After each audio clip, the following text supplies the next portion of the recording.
Welcome, everyone. My name is Tina Seeley. I'm your 2021 PAR president for this year. Welcome, and thank you for joining us this morning. I know it's early on a Friday, but we have some great things to share with you and a great speaker today. So let's go ahead and get started because we're running about 5 minutes behind. And we know that time is money for the Realtor organization. So here we go. Let's go ahead. I want to remind you guys that you need to be checking the PAR calendar at the PAR website, which is www.par.org, so that you can see all the great things that we're planning for you in the upcoming weeks, months, and the rest of this year. They're pretty good at planning ahead, so make sure you're taking the time to do that. Also, Dan sends out on Saturday a weekly update every single Saturday. Make sure that you're reading that. So many times people will call and ask me, well, I haven't seen that, or where do I find that, or how do you know about that? And chances are, I bet Dan probably had it in his report. If it's coming up, it's in Dan's Saturday report, okay? If it's not, it was something that was planned last minute. So if you need help finding that, please contact him and he'll let you know where to go to get that.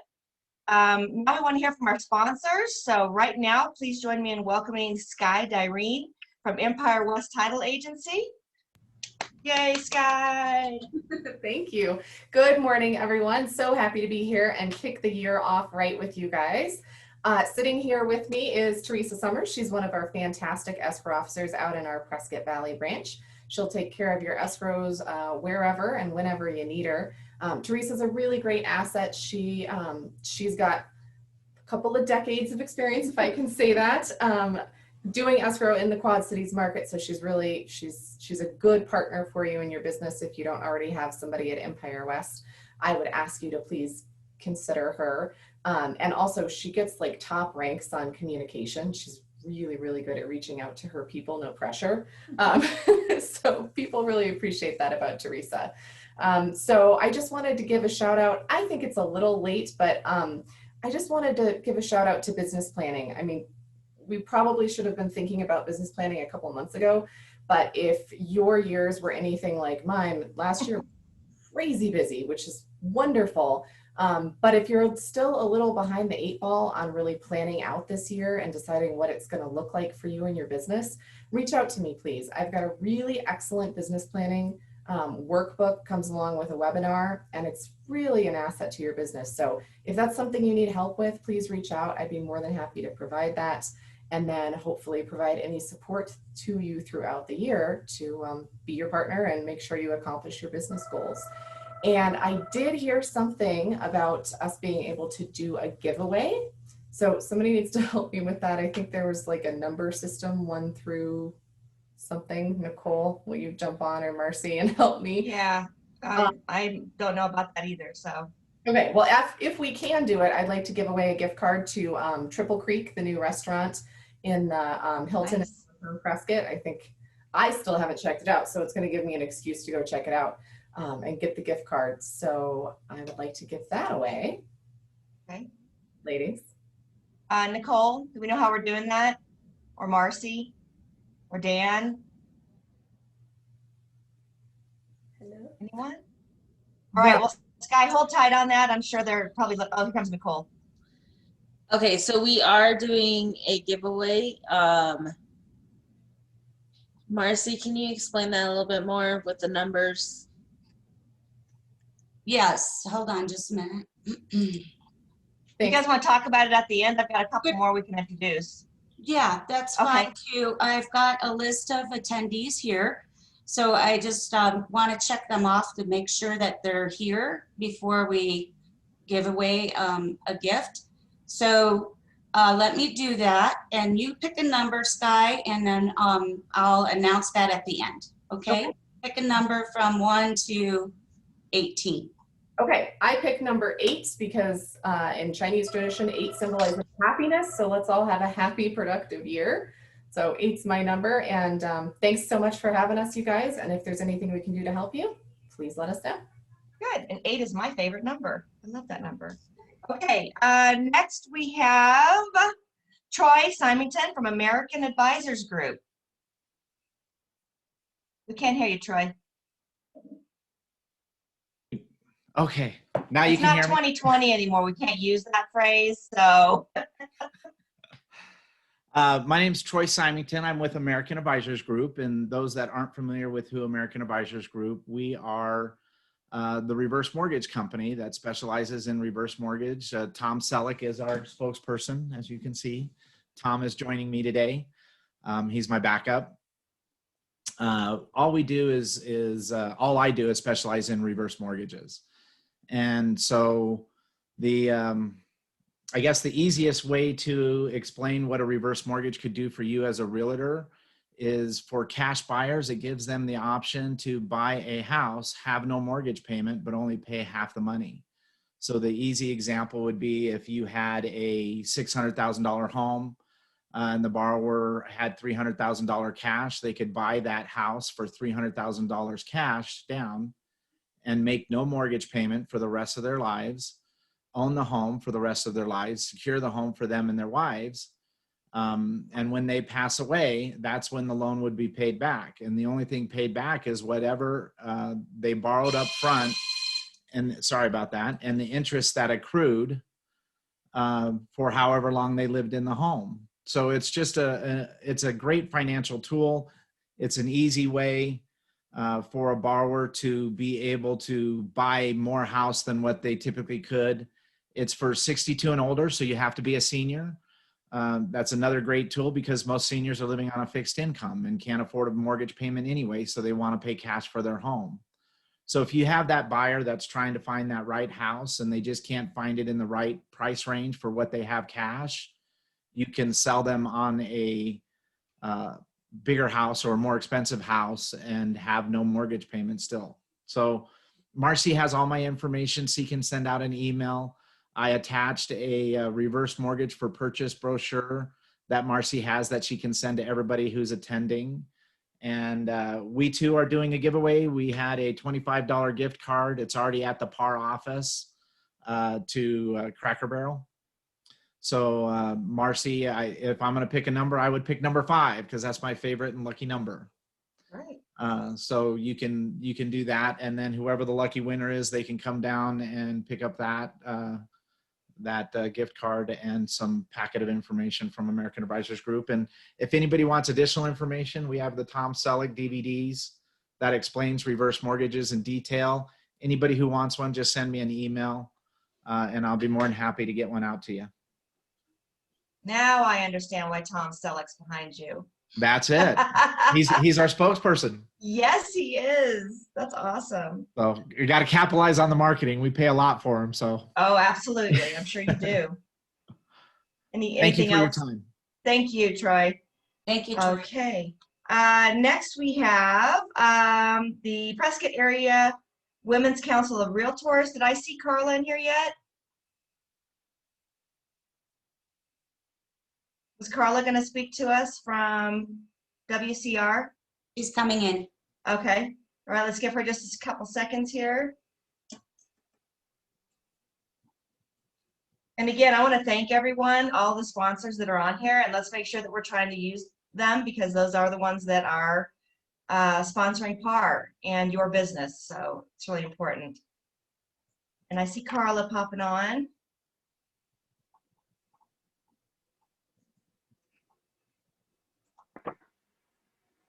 I'm here. I was knocked off. Sorry about Hey, that. Carla. Hi, can I come in and speak? Please start. Yes. Okay. There she is. Good morning and happy 2021. Woo. Yes. So I wanted to just let you know that the Women's Council of Realtors is not just for women. All you men out there can certainly join us and bring your expertise and get involved with our networking and referrals and education and leadership. So we welcome you. I want you all to keep your eyeballs open on your emails, social media, or on Resource because we're promoting our events. We had an event January 6th that was a live Zoom with Stu Massengale. He's a national trainer for Tony Robbins, and it was in regards to peak performance strategy, and it was a workshop. It was awesome. Coming up next week on the 28th at 4 p.m., we're having a hybrid meeting for our strategic partners. It's going to be a mingle and informational meeting. So if you know of anybody, if you yourself or you know of anybody that is not a realtor, but would be someone that we might refer to our new, to our clients that have moved into the area. So it could be not only escrow officers, lenders, home inspectors, but it could be your hairdresser, it could be your auto mechanic, et cetera, et cetera. So we're having a hybrid meeting, so you can join by Zoom or in person, and it's going to be at the Realty Executives Arizona Territory Training Room on the 28th at 4 p.m. and that's located at 1947 Commerce Center Circle, Suite B.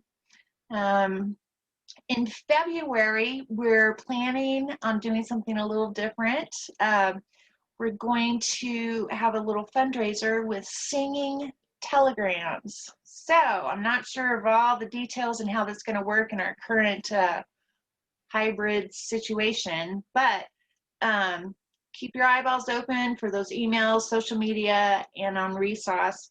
We're going to have local celebrities, dignitaries, agents, and they will be sharing in song.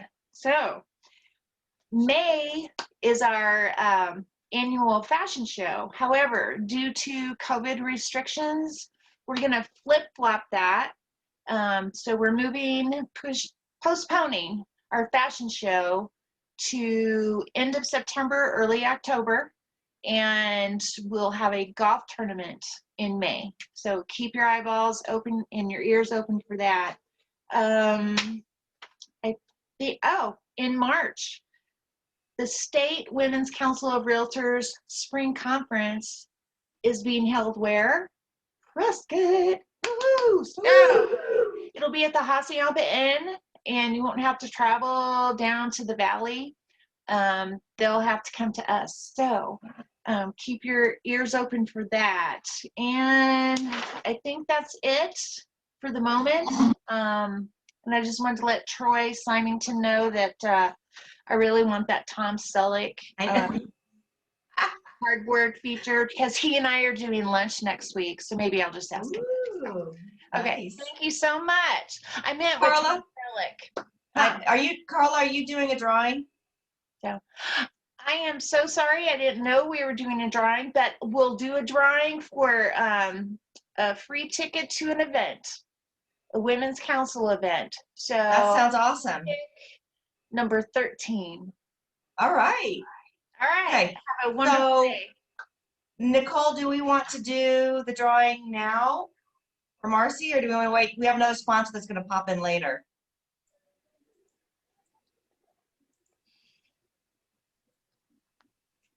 Tina, I'm still taking attendance. There's still people coming in. So Okay. after Mark's done, then I'll be happy to do that. That's awesome. Thank you. All right. Thank you to our sponsors again. Thank you to Sky and Troy and Carla. We appreciate you guys more than you know. And we'll do your drawings, like she said, after our fabulous speaker that I'm going to introduce right now. His name is Mark Given. He's an Amazon #1 best-selling author and has written 9 books, best known as the author of the best-selling Trust-Based Philosophy book series. Mark grew up in rural Ohio town, headed to North Carolina to finish college, and now resides in a small North Carolina community with his wife of 42 years. After his education at the Ohio State, I noticed, University, and is it Elon College? It is Elon College. Mark spent 20 years as CEO of a multi-state retail sales and rental company that grew to 47 locations. He has spent the past 20 years as a philosopher, speaker, teacher, coach, and best-selling author.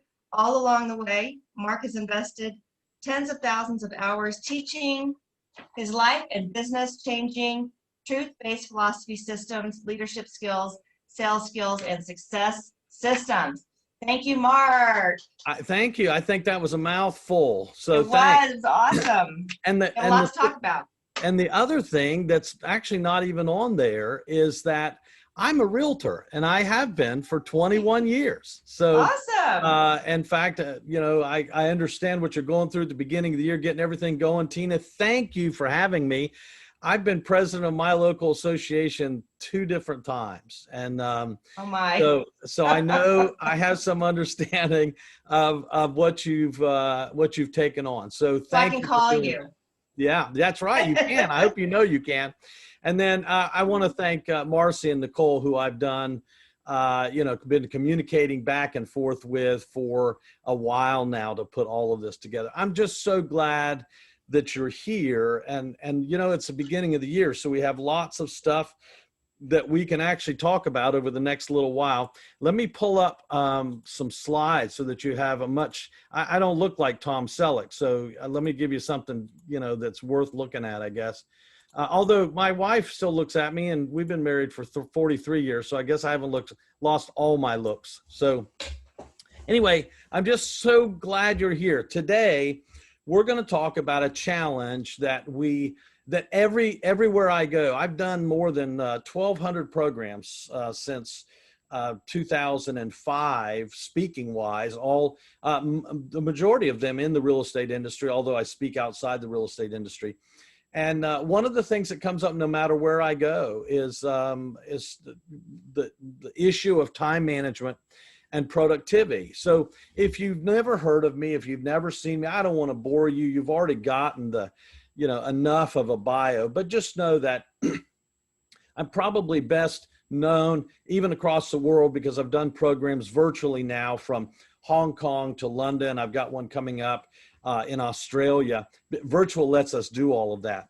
I've written, my 10th book is getting ready to come out now, and I am an Amazon #1 best-selling author, but my most current book was the Trust-Based Time Management and Productivity book. And so because I have so many people that have talked to me about that it's not just that we need to be better with time management and productivity, but we need to do it in such a way that we feel good about it, we know we're being productive, and others feel good that we're spending our time the right way too. It's a challenging life. So that's what we're going to talk about for the next, 45 minutes to not more than an hour. So let me start with a little study, because some of your minds are this is an important principle, Mark, and I know it, but prove to me why everybody seems to think this is such a challenge.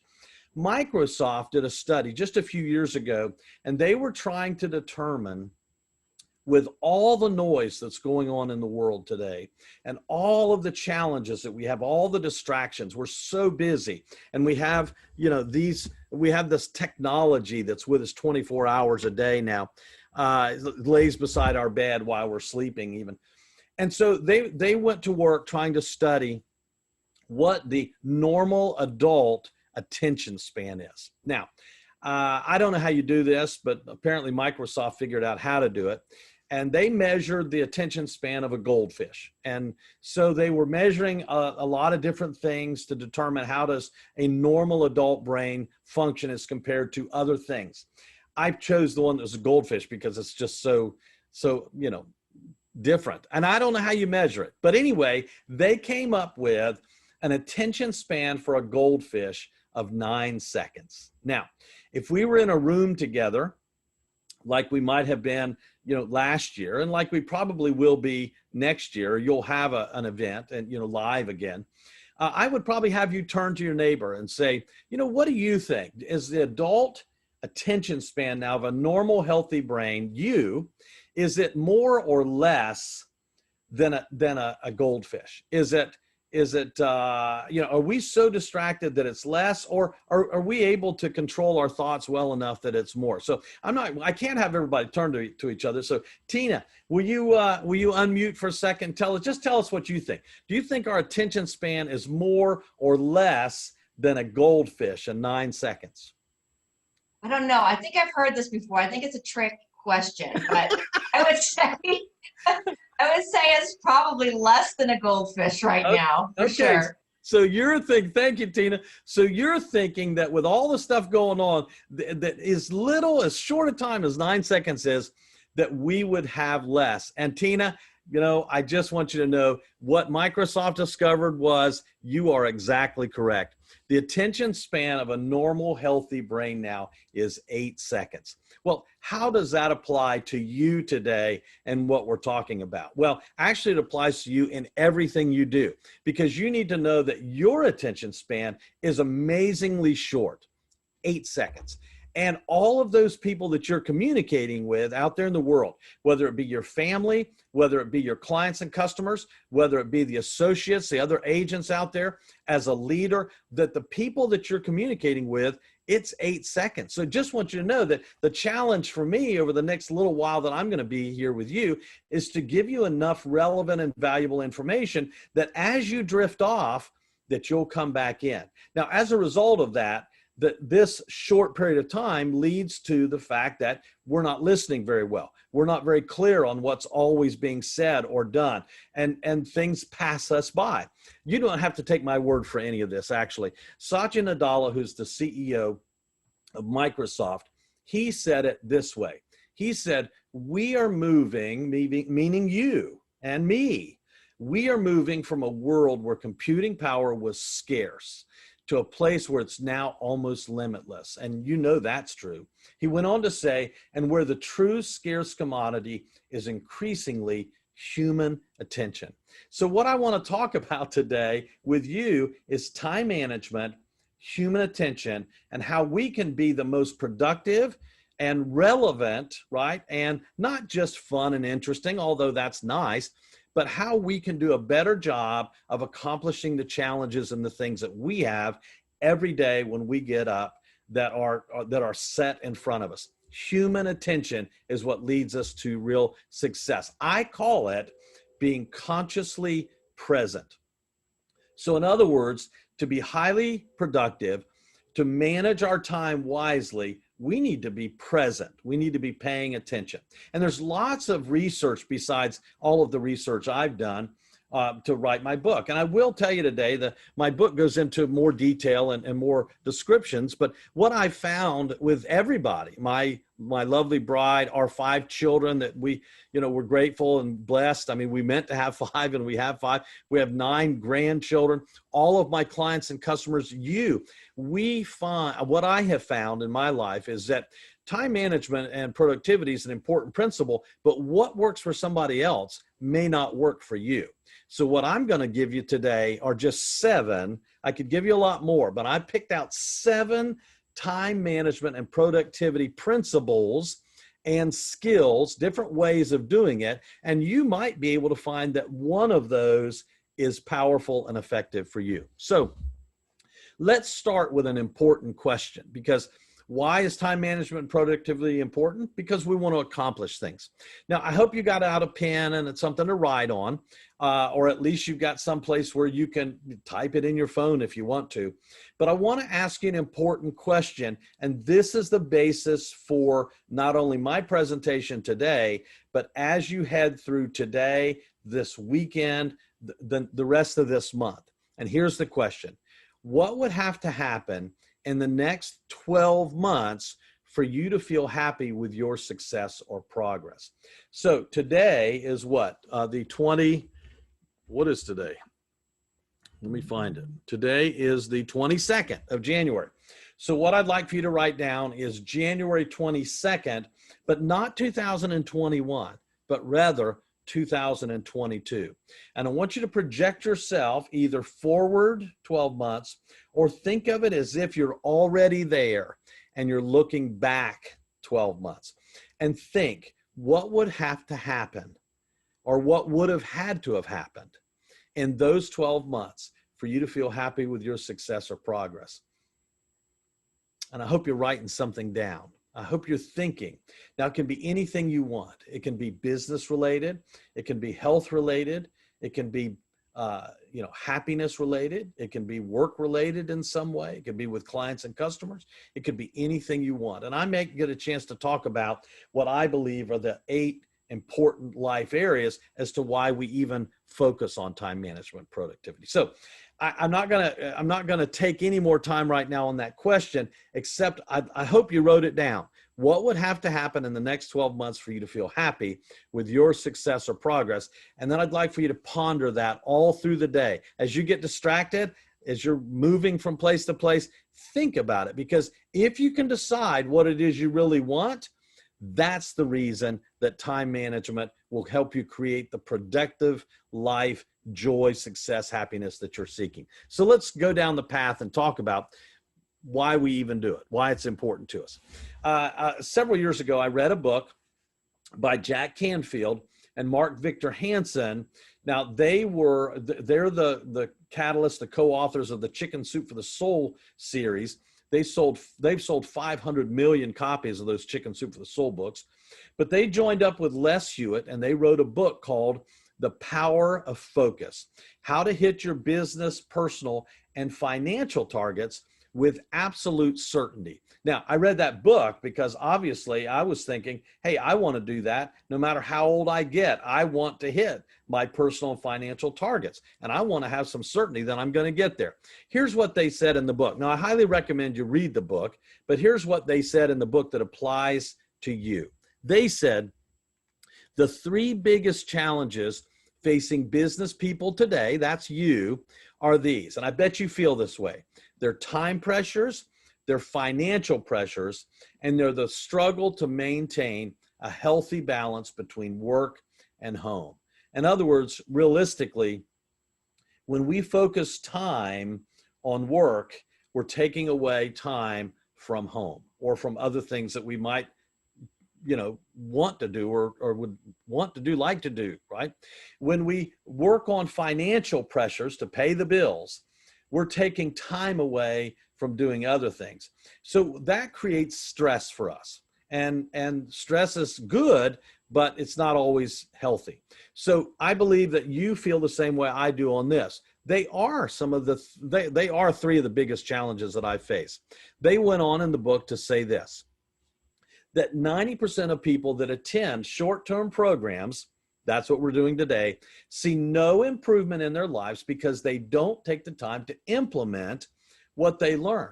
Now, here's the reality of that. In other words, we might even write a list of the things that we want to do, but then we don't put them someplace so that we can see them every day or off and on throughout the day, because other things get in the way, and then we forget. We go back into our own personal status quo or our comfort zone. In other words, you could leave my little program today and thinking, man, what a great idea. That system would work for me. I need to get to work on that. And you put it off to the side, and we'd get caught up in the day-to-day, and then we'd never get around to doing it. I just want you to know, statistically, the American Librarian Association and the American Education Association joined together some years ago, and what they were trying to determine, what's the actual percentage of people that walk out of a program like this, walk away from a program like this, and actually do something different. And even though this book, The Power of Focus, says 90% of people don't do anything, what they discovered with the Library Association, the educators, was that only actually 2%. It's less than the 10%. 2%. Now, what I'm hoping is that one of you today, is that 1%, or 2 of you are in that percentage, because we have about 25 people online, and then we'll have other people that show up and watch it on the recording later. And we probably got people on Facebook as well. So just know it's up to you whether you get to be, as the book would say, in the 10%, or as the study would show, in the top 2%. So let's go on. The book goes on to say, and the study is going to say just this: the main reason that people struggle professionally and personally is simply a lack of focus.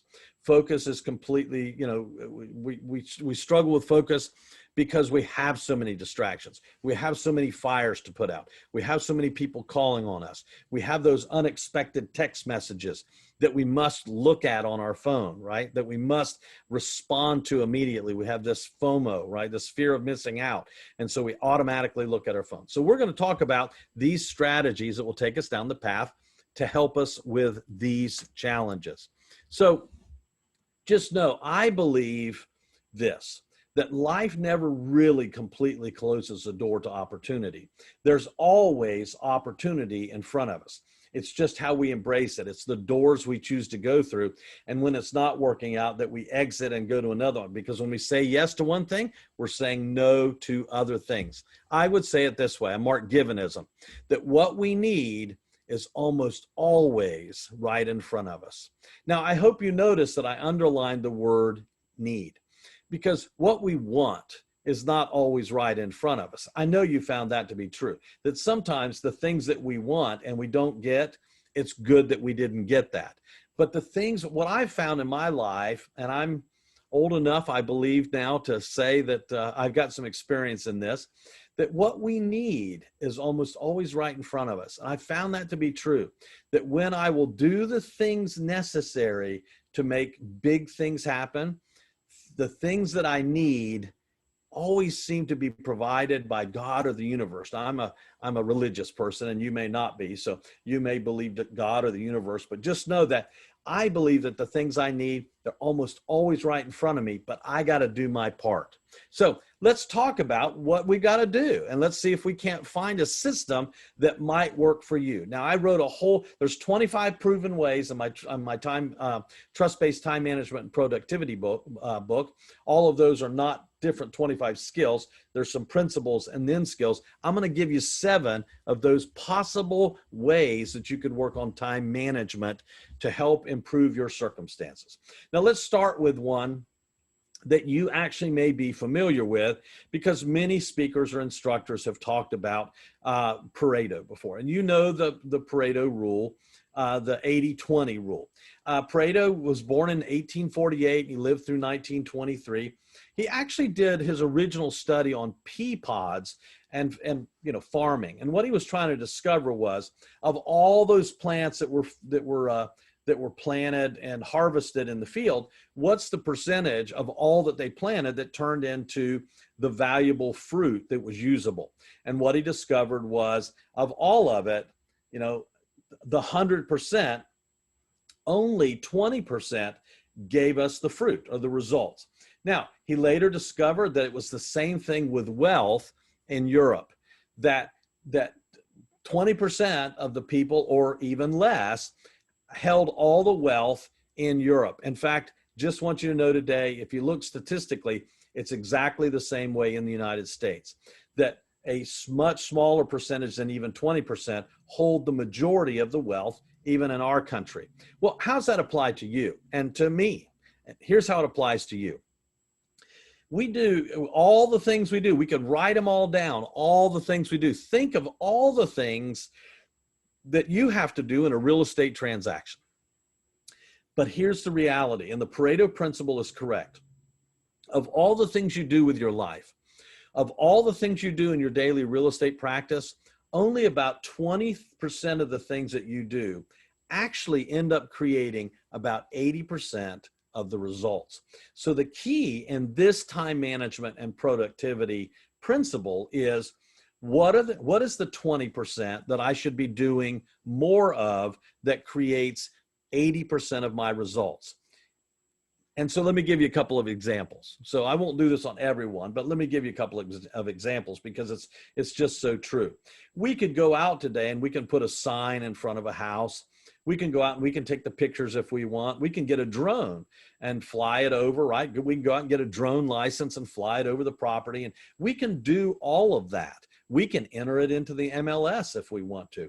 But what we'll find is, in the real estate industry, and what you do, is that the most productive things you do are not all those tasks that must be done. They are, in fact, what I call eyeball to eyeball time, the knee to knee time, the face to face time. The most productive things you'll do in the real estate business to create more business is more face-to-face time. Now, many of you have heard that before. I worked with Larry Kendall for a number of years doing ninja selling, and I traveled. Larry doesn't like to travel, and so Zan Monroe, Mike Salvaggio, Terry Johnson, and Walt Fry stayed out on the West Coast. We worked together for years and helped develop what's now called the Ninja installation, the 4-day installation. We taught that principle, and Terry still does. She's out there. I don't do it anymore. I don't work with Ninja anymore, but it's just true. Face-to-face time is the critical thing that we need to create more effort to develop.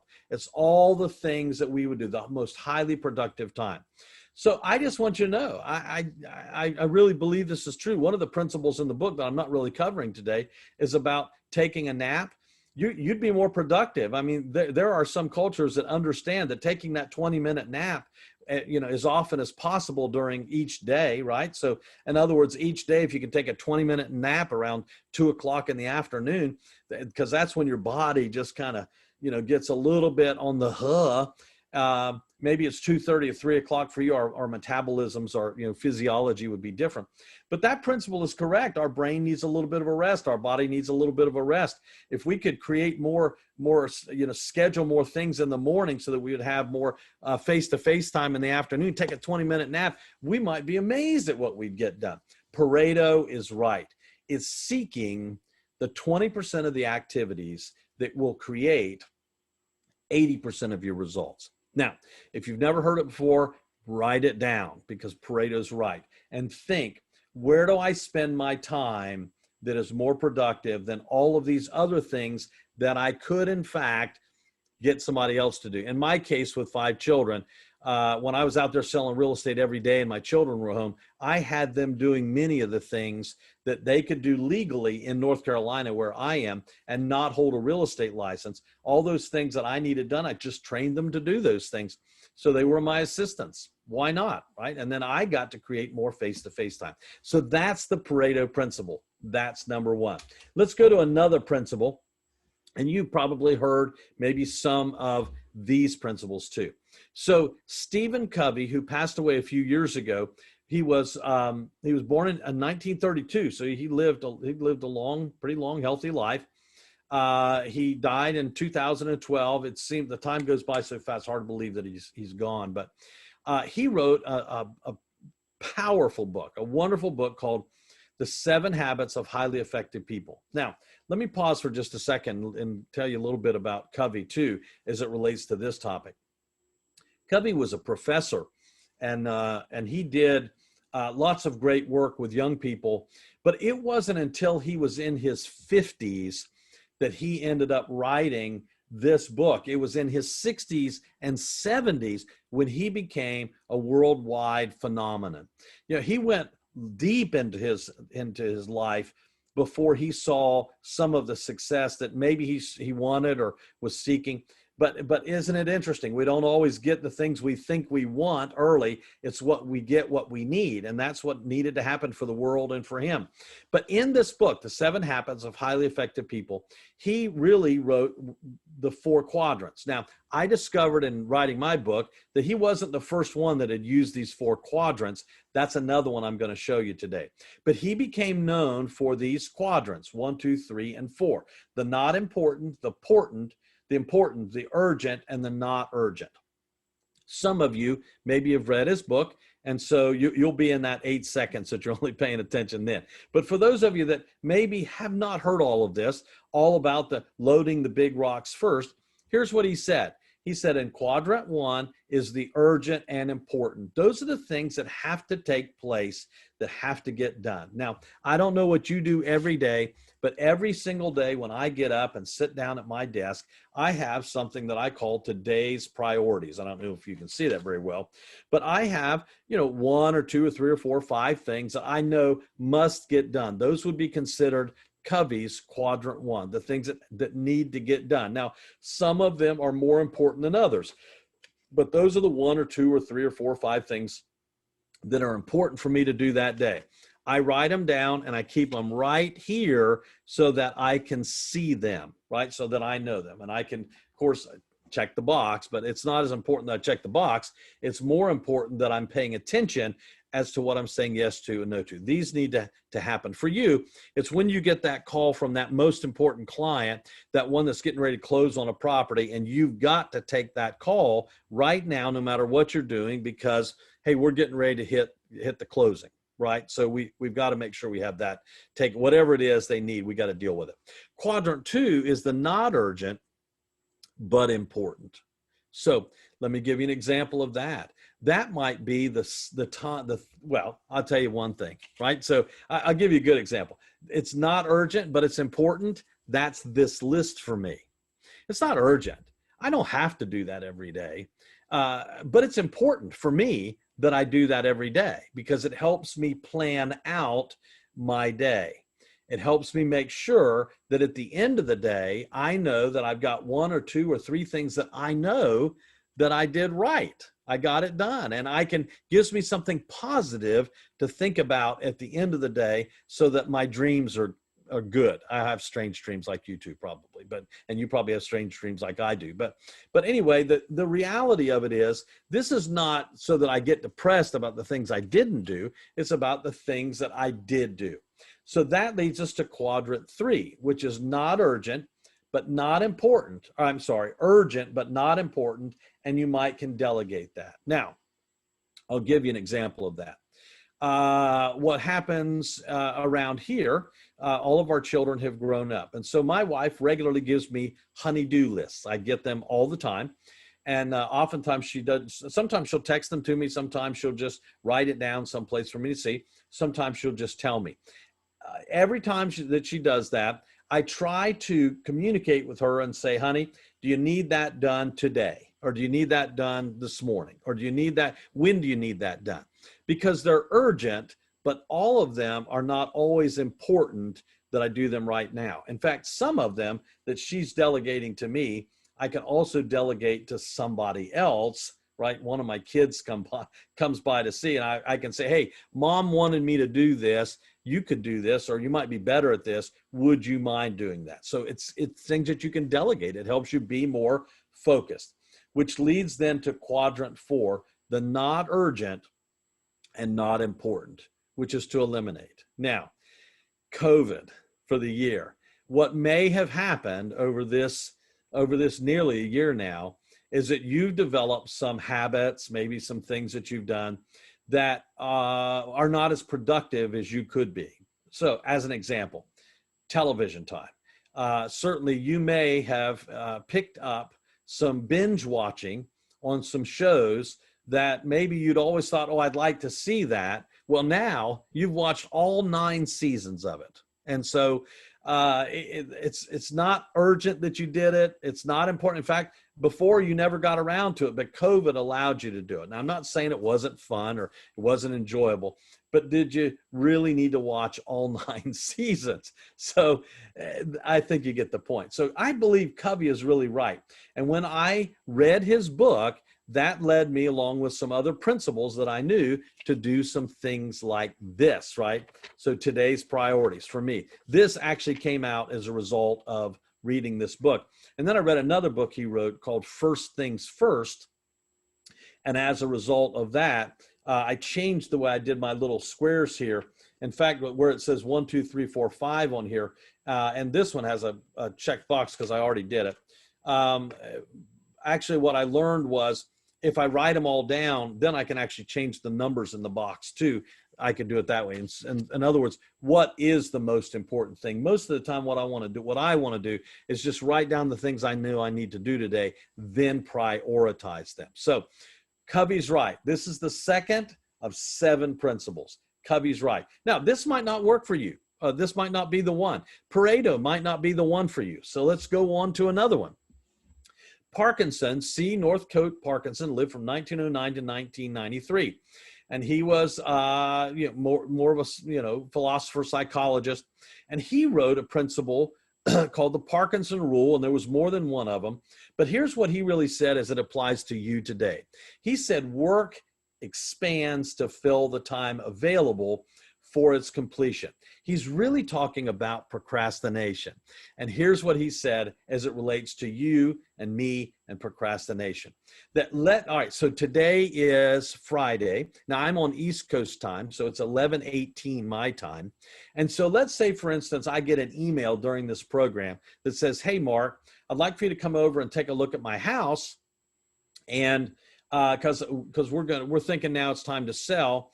And I'm available on Monday at 5:30 when I get home from work. If you could come between, say, 5:30 and 7, would that work for you? Send me an email back and let me know.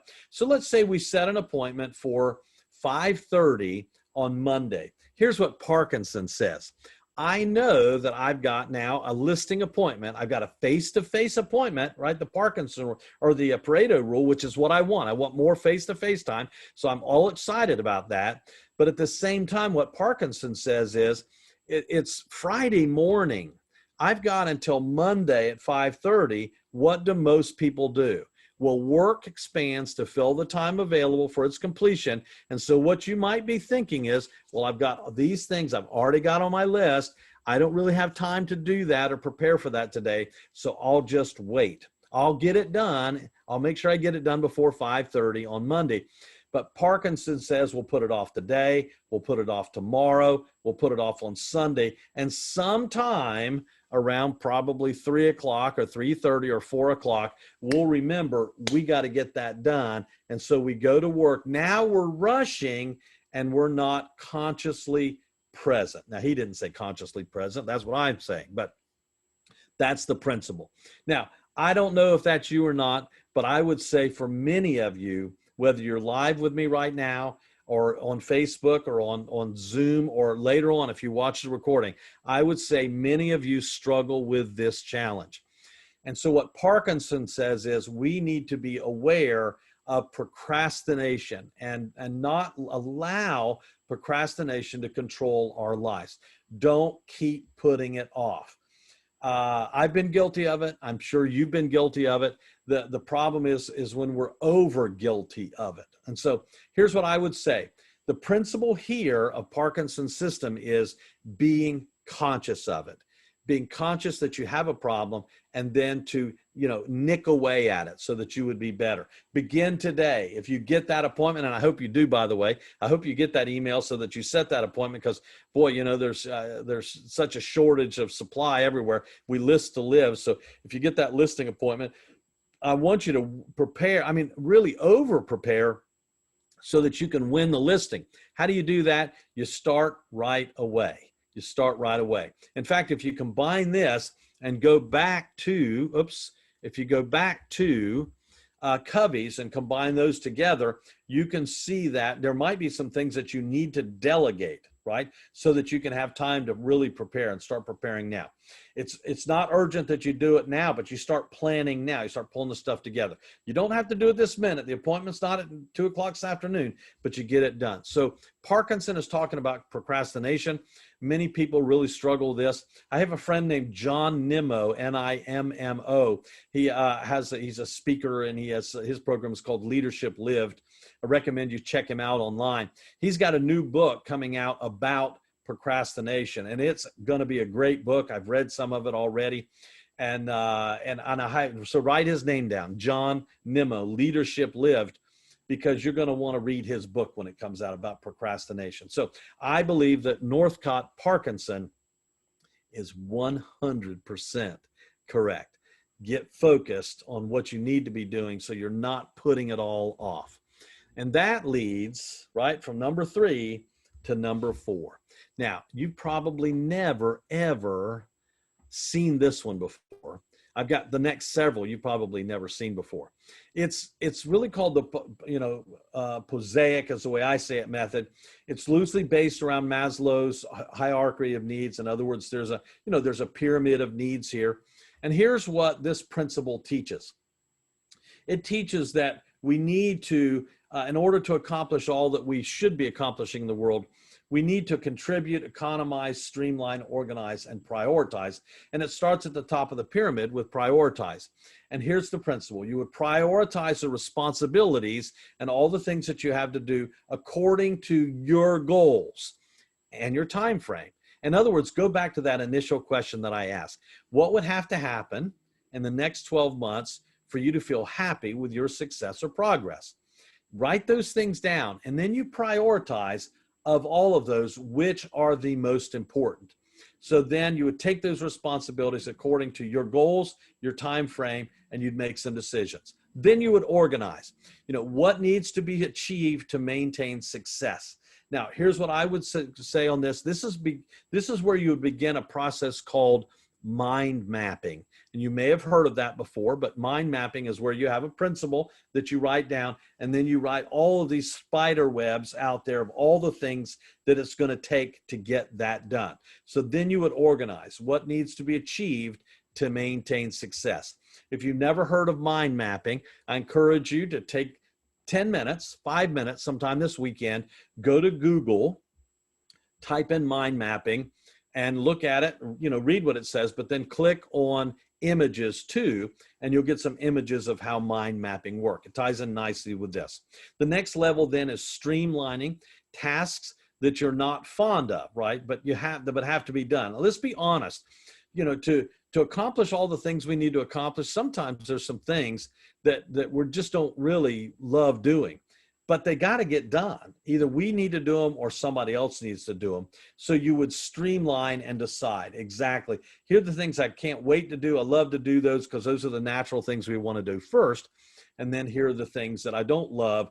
So I need to schedule those. I need you to write this down, will you? This is a Mark Givenism. Things that get scheduled get done. And I really know that's true. If you decide I'm going to do this at 2 o'clock today, or I'm going to get this done by 2 o'clock today, you'll get it done. Things that get scheduled get done. That's just the way it is. So streamlining, that's a nice quote for that. Tasks you're not fond of, but have to be done, which then leads you to economize. Tasks that you would like to perform that are not urgent or important. In other words, there might be some additional things that you could do to add on. Go check out some website, go check out some app, go talk to somebody, make a call. Those are economizing. In other words, you'd like to perform them. We don't have to do them right now. We might need to do them. They're urgent. They're not necessarily urgent. They're not necessarily important, but it might be a piece of it. Fits along with streamlining. And then contribute. How does what you're going to do contribute to others? How does it make it better for your family? How does it make it better for your associates, your company, your clients? So this method really works. Now let me pause for a second because I want to kind of clean the cobwebs and clear the cobwebs for a second. We've talked about 4 principles so far. We've talked about Pareto, we've talked about Covey, we've talked about Parkinson, and now we've talked about the Mosaic method. But let me suggest to you one principle that they will all say, but really hasn't been said so far. And I will tell you a principle of time management and productivity that is not necessarily a system that everybody believes in because we've wanted to get so streamlined and use technology. But here's what the science still says, that paper has a future. In fact, writing things down still are highly effective. In fact, the science still shows that writing it down is still more powerful than typing it, thumbing it, right? Writing it down, having it someplace where you can see it. Why do I do this instead of putting it in an app in my phone? Because it's right smack dab in front of me. And some of you saying, oh, Mark, you're old school. I don't know about that. That doesn't work for me. So for those of you who say, I'm not going to do that, because some of you might even say that, I'm not doing that. Just know that I can prove to you that paper has a future. I believe it will always have a future. And just, I don't know if you'll buy in or not, but I believe this is true. Here's the truth. Emma. Huh? Emma. Emma. Emma. Emma. Emma.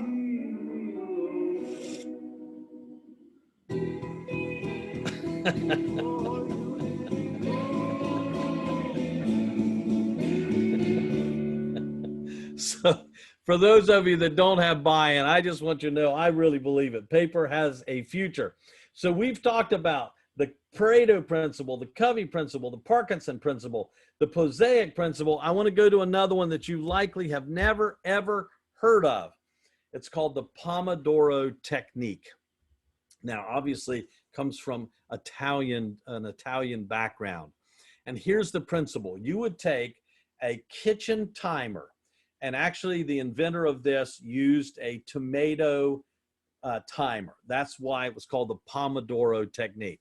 And here's what they would say. If you want to be highly productive and you have a mindset like the individual that created this time management technique, here's how it works. You would take the timer and you would decide a task that you needed to do, and you wanted to do it. And one of the biggest challenges that we all have are distractions.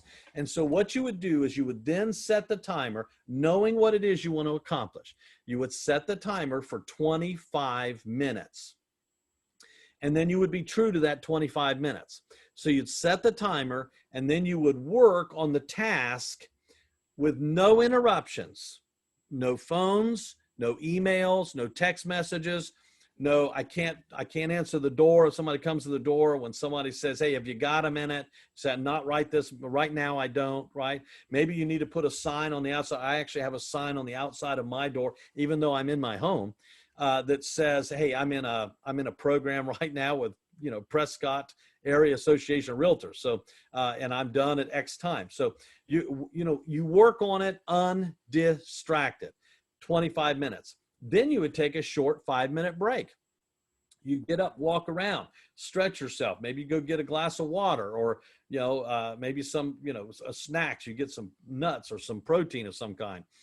You just take a little walk, maybe get a breath of fresh air outside, but you limit that to 5 minutes. After 5 minutes, if you've got more to do on that task, then you set the timer again and you go to work undistracted for 25 more minutes. After 4 cycles, though, if you're working on a big project, let's say, for instance, you're working on that listing appointment we talked about that's going to be Monday, that call you're going to get, right? That email you're going to get.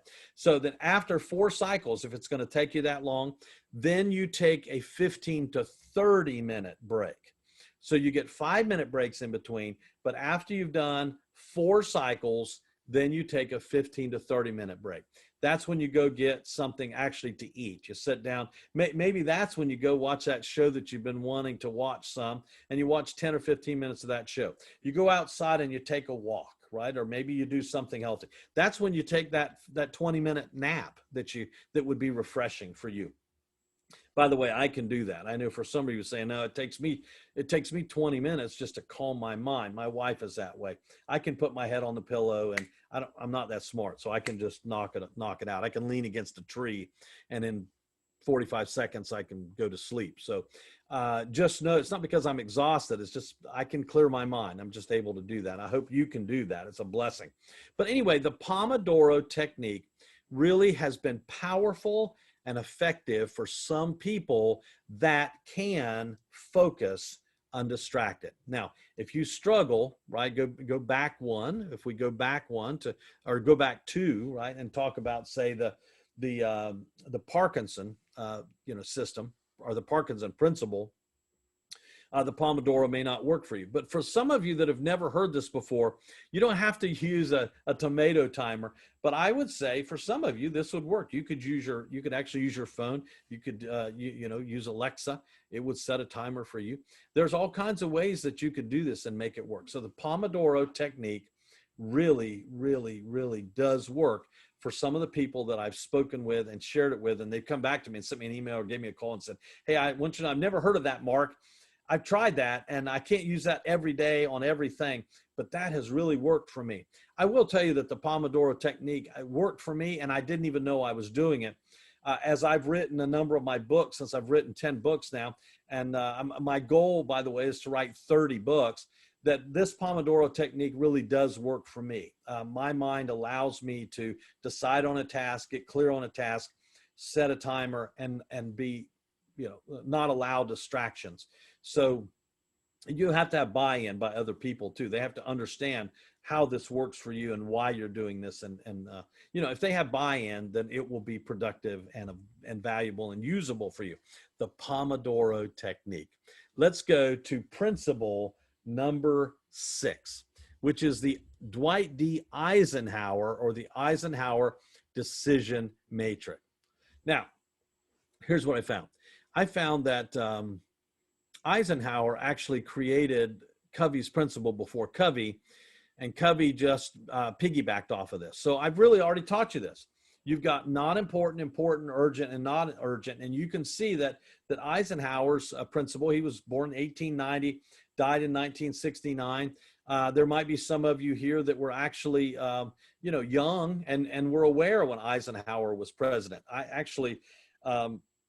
was not aware when he was president, but I was, probably alive, but I don't remember what year he was president. But anyway, he just said the same thing Covey said. Do it now, decide, schedule a time to do it, delegate what can, or who can do that for you, and delete. In other words, I don't need to be doing that at all. That is something I should erase off my board, or I shouldn't be doing that at all. Now, let me say something that's important on this, on both Eisenhower and Covey.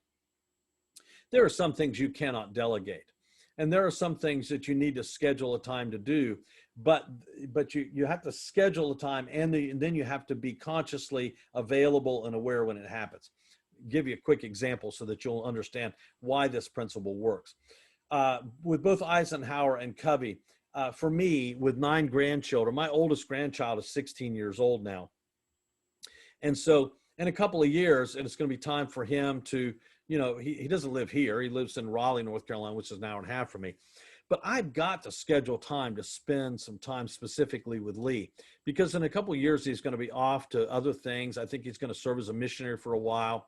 He's going to then go off to college, and he'll get married, start a life and work.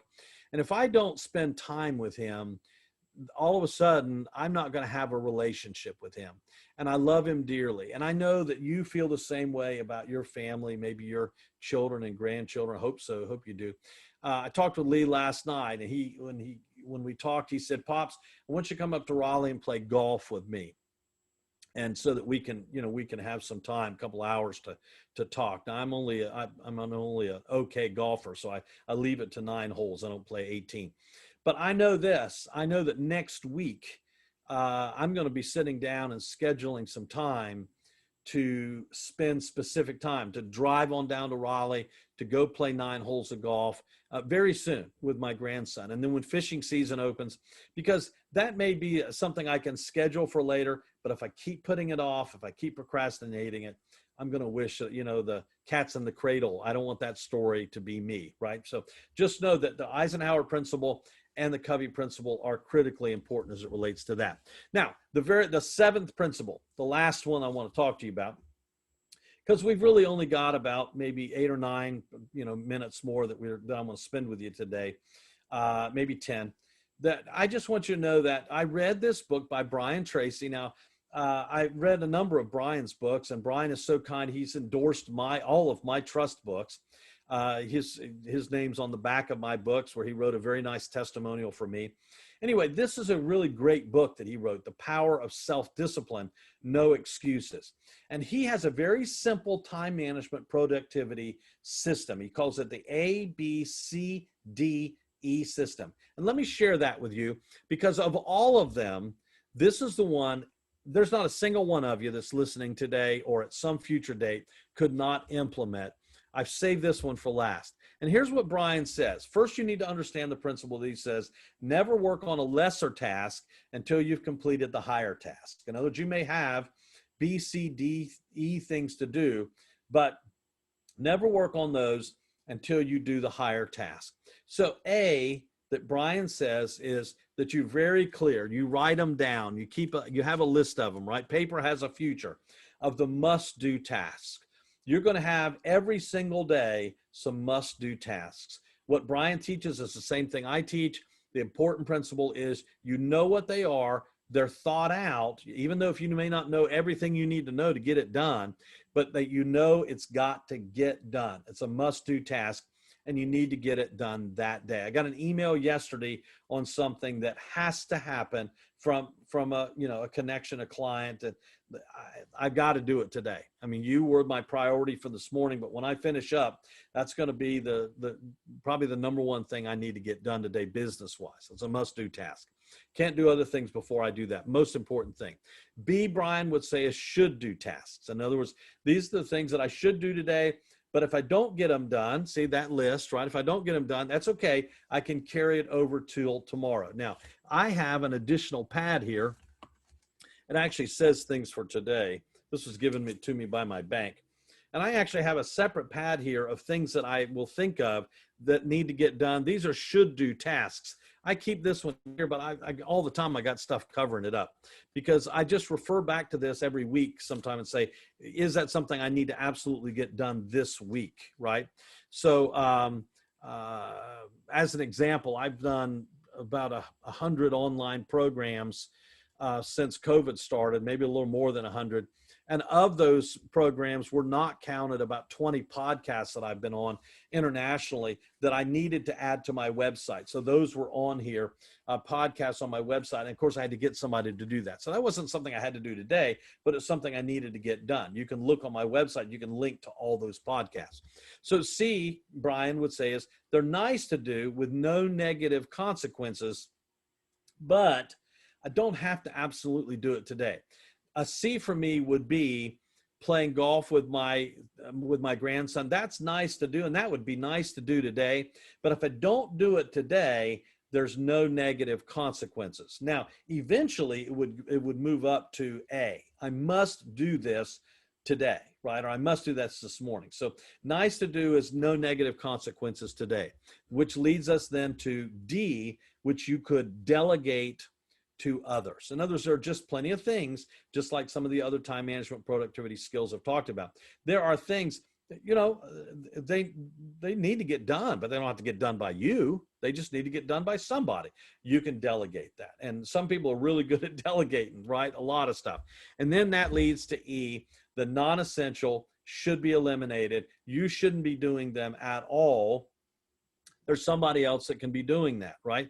So as an example, I used to do all my own marketing. I used to do all the designing and all that stuff. And what I discovered was that was a fool's use of my time. For me, I can't speak for you, but I could get people, I could go to a website like Fiverr, Fiverr.com, and I could hire somebody for $5 or $10 or $30 or $50 to do something that would take them 4 or 5 days to get done and send back to me, and they do a great job on it. And it might take me 4 or 5 days to get it done. How much am I worth per hour? So how much are you worth per hour? So let me ask you a question, because this works nicely on E. What's your income per hour? And if you don't know it, you need to figure it out. You need to figure it out, because if you know what your income is per hour, you'll stop doing $10 an hour stuff if your income should be $100 an hour, right? You'll stop doing the stuff that somebody else could do for $15 or $20 or $40. So non-essential and should be eliminated. I love these 5 principles. They're very clear to me. I hope they are to you. Now, a few years ago, I wrote a book called Trust-Based Success, Proven Ways to Stop Stressing and Start Living.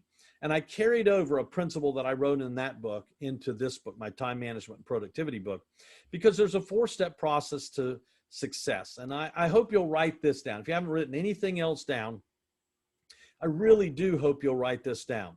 If you really, we make success much more difficult than it really is. We make it a much more difficult challenge. We overthink. And the truth is, I have found in my nearly 65 years of living now that it really only takes 4 things to create the success, the happiness, the joy, the productivity you want in your life. And number 1 is this: decide what you want, and you write it down. Because many, many, many people I've known in my life never get past the first step because they cannot decide what they want. They're so distracted by all the noise. They cannot figure out what it is exactly they want. So decide what you want and write it down. Number 2, then, determine your plan, right? Determine your plan. Now, you don't have to know everything that it takes to get it done. You don't have to know A to Z. Maybe you only know A, the first step, or A and B, the first 2 steps. But determine some plan. See yourself as if you've already done it. See what that's like. Feel what that's like. Imagine what it will be like to stand on that podium. And if you can do that, if you will do that, you'll be able to figure out the next best step. Even if it's not you the one that's doing it, right? You need some help. Decide what you want and write it down. Get serious about that. And then begin deciding what it's going to take to get it done. Determine your plan. The third step then is this: estimate the cost, because there's always a cost. Now, there's always a cost. Now, some people get these two principles, determine your plan and estimate the cost, reversed. That, you know, they decide what they want and they say, oh, I can't afford that, or I'm not willing to pay that price. No. That's the wrong order. Determine a plan. What would it do to, you know, what would you have to do to get there? And then determine what's it going to cost to do that. Is it going to cost time? And it always will. Is it going to cost money? It often does. And so the reality of it is, you've got to decide then, when you determine the cost, are you willing to pay that price? Because sometimes you might say, you know what, I think I'd like that, but I'm not willing to pay that price. I'm just not, that's too much. I'm just not willing to give up this to get that. Let me go back to number one and decide what I really want, or what else is it that I want. Decide what you want, write it down, determine your plan, estimate the cost. And then the fourth step, which crushes many people's dreams and prevents them from accomplishing what they really want. Number four then is to commit to pay the price. If you've done those things, if you've decided, if you've determined some plan, some strategy, how do I get started? You've estimated the cost and you're willing to pay that price, then commit to pay that price. Don't let anybody steal it from you, because here's the reality. There'll be good people out there that love you and care about you, or there'll be people out there that just say you're not good enough, or you're not smart enough, or that's never been done before, and they'll talk you out of doing it. Commit to pay the price personally, and when you're bombarded with all the negative, because here's the reality of success. You're going to get some improvement, you're going to get some growth, and then you're going to plateau, because that always happens. We get some plateau, and inevitably you're going to get stuck on the plateau for a little while, and you may even hit a dip. If you've ever tried dieting, you know that works, right? You have some improvement, then you plateau, and then you get frustrated. You get in that dip. You're thinking, well, why am I even doing this? I'm not losing any more weight. Or, gosh, I put on another pound. How did I put on another pound? And so what happens is, in the dip that we are the most vulnerable. That's when we want to quit.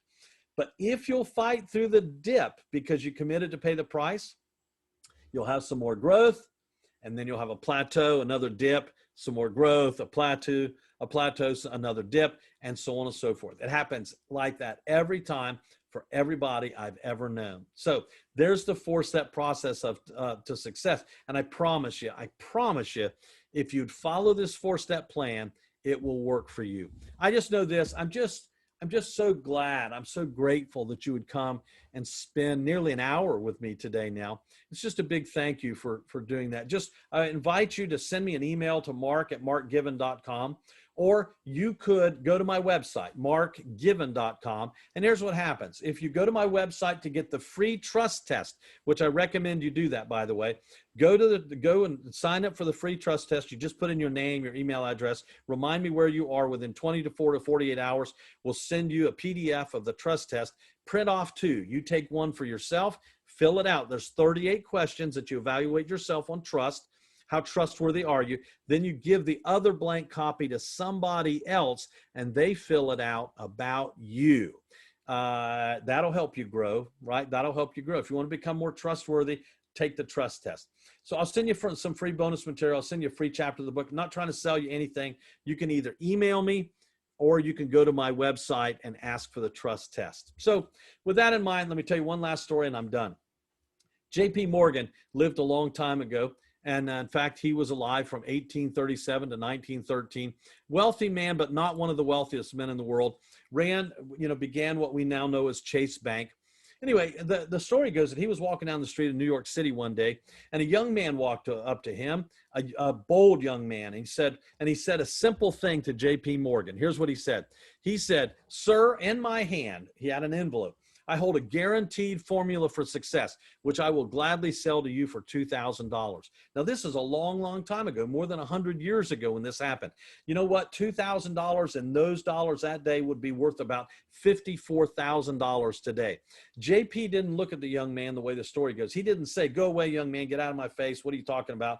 I don't have time for you." What he said was, "Young man, let me see what's in that envelope. And if it is worth what you say, I will write you a check for $2,000. And so, because they had checks back then. And so the young man, the bold young man, hands JP the envelope. Now, when I heard that story, I don't know about you, but I wanted to know what was in that envelope. And here's what was in the envelope. Because JP read what was in the envelope, he reached in his pocket, the way the story goes, pulled out a checkbook, and wrote the young man a check for $2,000, right? And here's what it said on that piece of paper. It said, number one, every morning, write a list of the things that need to be done that day. And number two, do them. I don't know if that's worth $54,000 to you in today's dollars, but apparently it was worth that kind of money to JP Morgan to be reminded of what it really takes to be successful, to find joy, happiness, success in our life, to maximize time management and productivity. Spock would say it this way in today's words. He would say, we have only now. That is our greatest advantage. What we do now has the power to determine the future. All of history can change with our next move. So God bless you. Thank you for having me today. I guess I'll turn the time back over to Tina or whoever takes charge now. I'm so glad you had me. Thank you. Go to my website, right? Go to my website and check it out.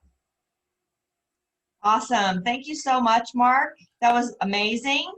Thank you, Tina. We appreciate you. Hopefully everyone got a little tidbit from that. And like you said, go ahead and email him if you'd like to get the forms on trust, and he'll shoot those over to you. Thank you, Mark. Hey, I've got another appointment, so I'm going to go. So thank you all. God bless you. Health, happiness, joy, and success this year. I hope you know that I'll be rooting for you. Don't hesitate to reach out to me anytime. And Tina, I'll be expecting a call with a president's question. Okay. Thank you. Marcy, Nicole, thank you all. See you guys later. Thank you. Bye-bye. See you now. Okay, we have we had one more sponsor that also had a meeting earlier, but he has joined us now. It's Adam with Cutco. You want to go ahead and tell us a little about yourself? Absolutely. All right. Thanks for having me. And I couldn't agree with Mark's last story, setting the intentions in the morning, first thing. Definitely very powerful for me personally. Thanks for having me. I will always say, it's never going to be a dull moment when the nice guy shows up on the Zoom. All in all, I can't see the attendees, but if you can use the chat box, I had a couple questions and I love your feedback. If you don't already have it, grab your cell phone. I want it next to you because I do want to do something fun for you in a couple minutes as a reward for you listening to me for today. And really today, I'm here to keep you top of mind with each and every client you work with forever. And that's without increasing any extra cost out of your marketing budget. When it comes to a closing gift, we usually give something at the end of a transaction. And I'm curious, go ahead and use the chat box, but what are some of the common closing gifts that are out there? What comes to mind? You can unmute yourself if you're able to unmute yourself as well. I don't think they can, the other participants. I think it's just going to be panelists. Okay, no problem. But generally, when it comes to a gift, we see gift cards, we see baskets, the personalized signs, maybe it's a dinner out, a plant, a puppy. I've seen that last year, whatever, right? And I'm not here to say that people don't like the gifts you're giving. That's not true. People like anything free. But the question I have, and I'll ask it rhetorically, is where do most gifts end up after they're given 30 to 50 months later? Most gifts end up consumed or tucked away and not used a whole lot or gone, right? They're drank, they're spent, they're eaten, hopefully it doesn't die like, hopefully the puppy or something, but it's here today, gone tomorrow. And then the other gifts, they fall in a category of last long, but not used a whole lot. Maybe they're on the shelf or the wall. They don't really spark conversation about you and your services. And so with Cutco clothing gifts, if you're not familiar, we took the opportunity of a gift and we turned it into a branding tool. So what does that mean? We take your information and we engrave your logo, name, number, and tagline just like that. And for those of you guys that don't know Cutco, It's the Rolls-Royce Bentley of kitchen knives. Snap-on tool, guaranteed forever. If anything breaks, we replace it. Been around since World War II. 100% American made. Gotta love that. And so we take the opportunity and we brand you forever. Now, with most gifts, the IRS allows you to spend $25 per gift. You know, that's the deduction. Since these are advertising and promotion, it doesn't matter what you spend. It's got your info on it, so it's a marketing advertising expense. And so it's 100% tax deductible. And the last thing I will share is, this is my favorite part. NAR states the most used room of the house is, you bet, the kitchen. And if you think about it, more than ever in America in the last year, people are cooking, your gifts are being used more than ever. And people a lot of times will comment, where'd you get that red handle knife, or where'd you get that white handle knife? And then all of a sudden it's, oh yeah, you know, Tara, our realtor, helped us buy XYZ. And then, you know, it sparks conversation when you're not around. And then 9 months goes by and they're like, who was that realtor we were talking about at Thanksgiving or Christmas or whatever at the barbecue? And then all of a sudden that friends or family is having their son list their first home, and you get that referral, all because the conversation was sparked. And so I want to end on gratitude. For anyone that likes winning free stuff or just needs information about Cutco Closing Gift, I'm going to give you a chance to win a knife, $100 knife, because you know you're probably cooking more than ever before. And also, I just like to reward those that take action on things that they know they should be doing for their business. So if you're listening to this recording or you're here live, here's my offer for you today. Go ahead and open up your phone, use the text app, and I put my info in the chat box. But my number is area code 847-691-7367. All you need to do is text your name, first and last, email, and the words "I'm in." That's if you want pricing, you want info, you want to place an order, you just like a tax deduction, whatever the case is. Just text your name, email, and the words "I'm in" to area code 847-691-7367. If you like to know about some of the specials that are running through the end of the month, just text your favorite emoji along with your name and email, and I'll make sure I follow up with you one-on-one. Again, if you want more info, you just want to be entered into the drawing, just text your name and email and the words "I'm in," and I'm happy to connect with you. Thank you, ladies, for having me today. I'm grateful for the opportunity, and I will say that Patricia Fripp always says this quote, and I really like it. It's not your client's job to remember you. It's your job as the realtor or the lender or the broker to make sure you're unforgettable. And that's what we're here to help you do today. Thanks so much. Take care. Awesome. Thank you so much. So did you have, I guess we're doing some sort of a drawing. Did you have something that you wanted to give up for the drawing? Yes. So I'm going to raffle off. So anyone that texts me, I'll just randomly pick one person. And then I'm going to send them a Cutco knife. Okay. Whoever wins, I'll get their address, and then we'll ship it out to them. Okay, Yes. excellent. So we don't have to worry about you doing the drawing of the number. Correct. thing. Yeah, All I'll right. just text the winner. Perfect. Thank you so much. I appreciate it. Thanks, Adam. And again, thank you for all of our sponsors. We do appreciate you, and remember that we need to try to use them whenever we can. Thank you. My pleasure. Have a great day. Thank you. Thank you. Do we want to go ahead then, Marcy, and do the drawings for the other Yes. ones? Okay.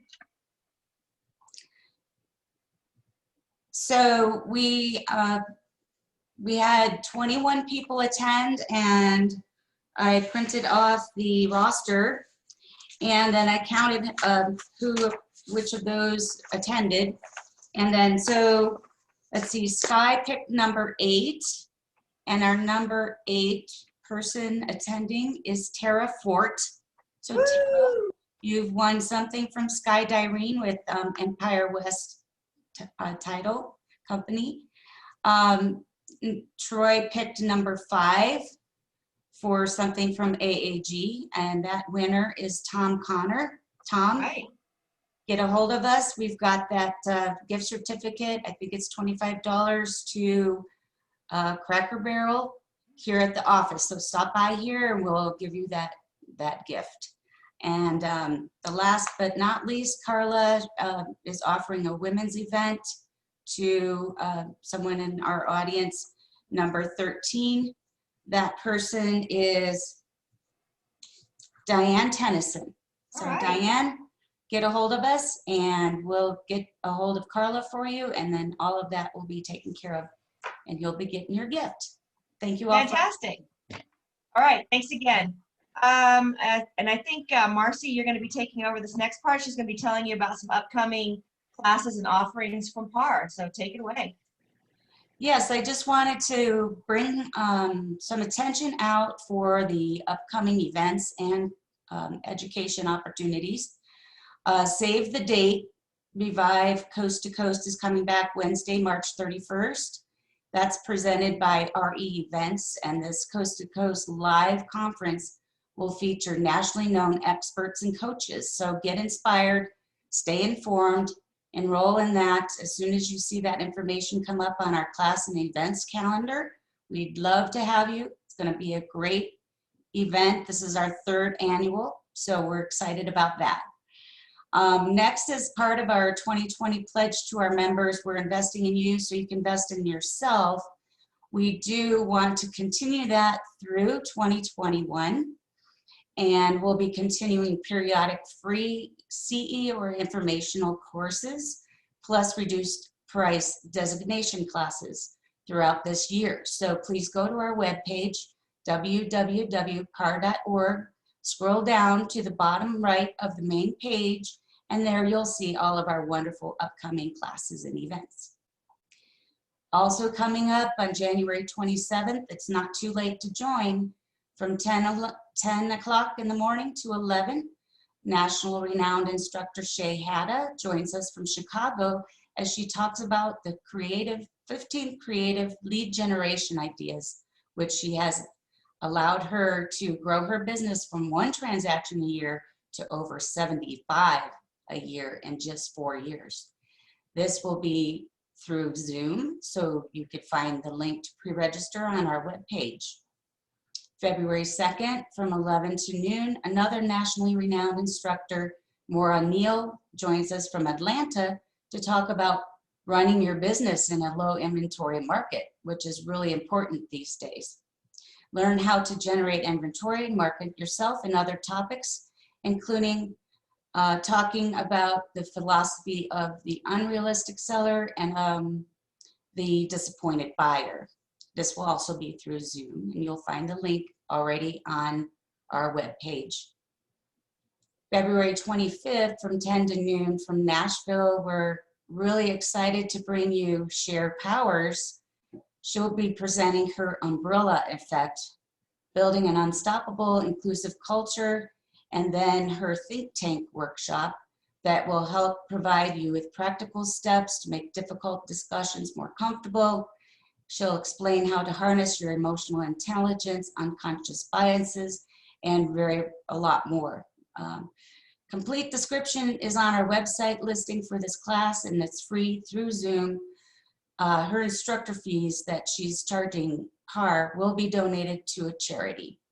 This class came highly suggested to us from realtors in Arizona and other state associations as a class everyone could benefit from during this time.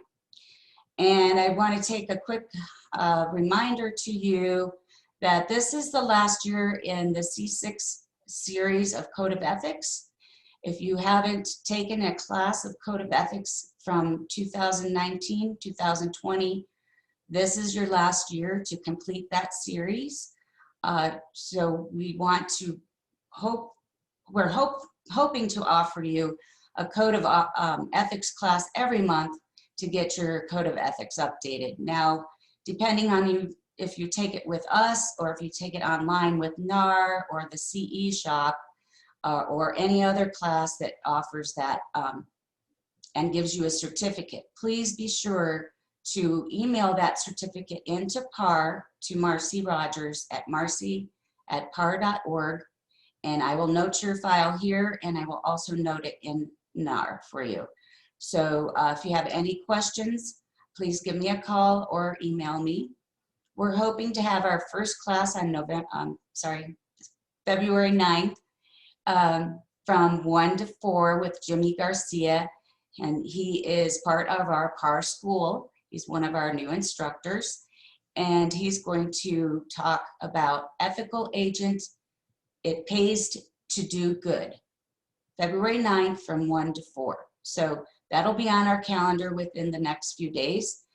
And that will be free. So, and through Zoom also.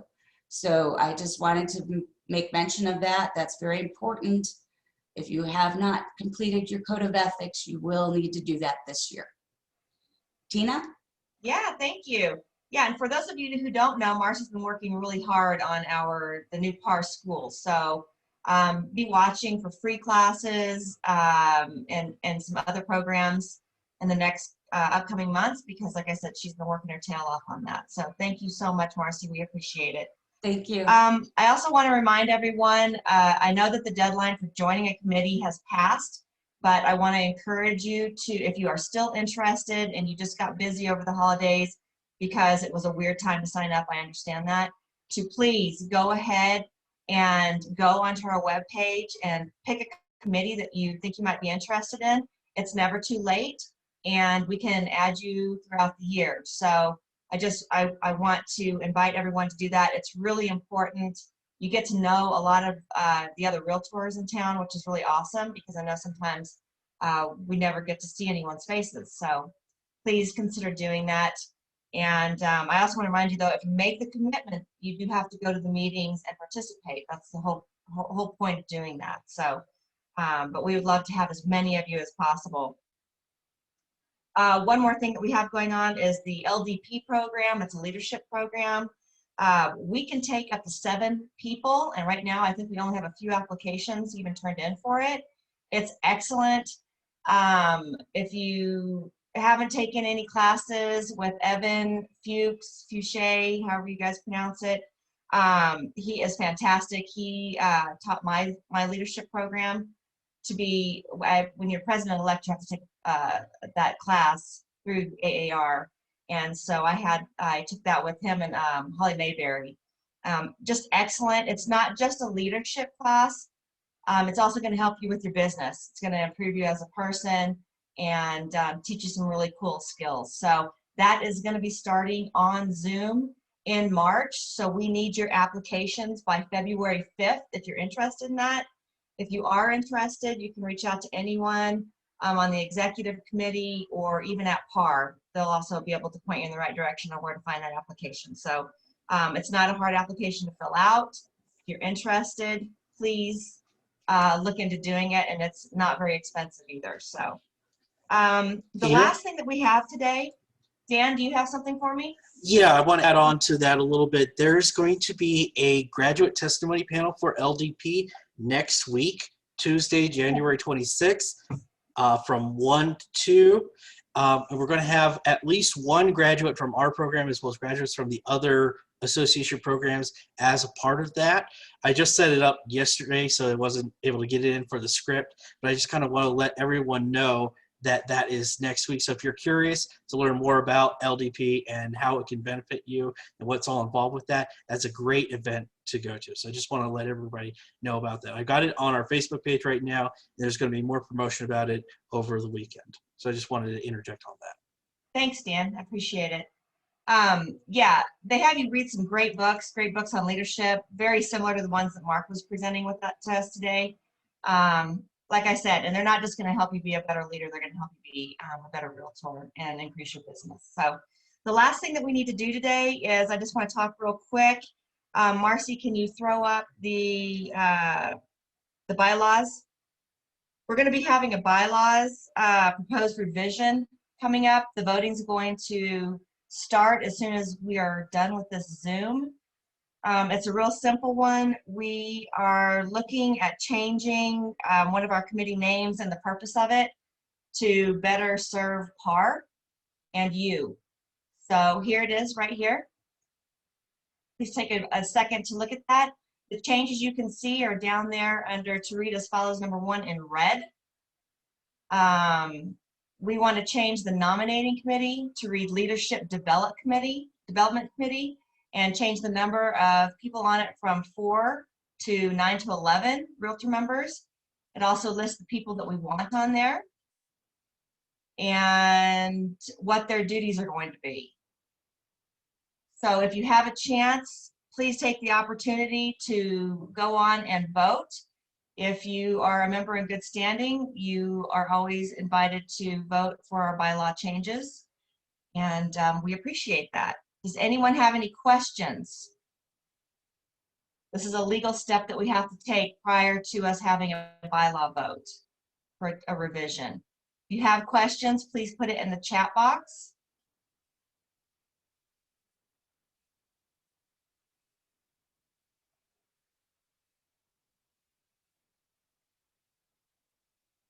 I'm not seeing any. Marcy, Dan, Nicole, you guys seeing any chat? Any questions for us?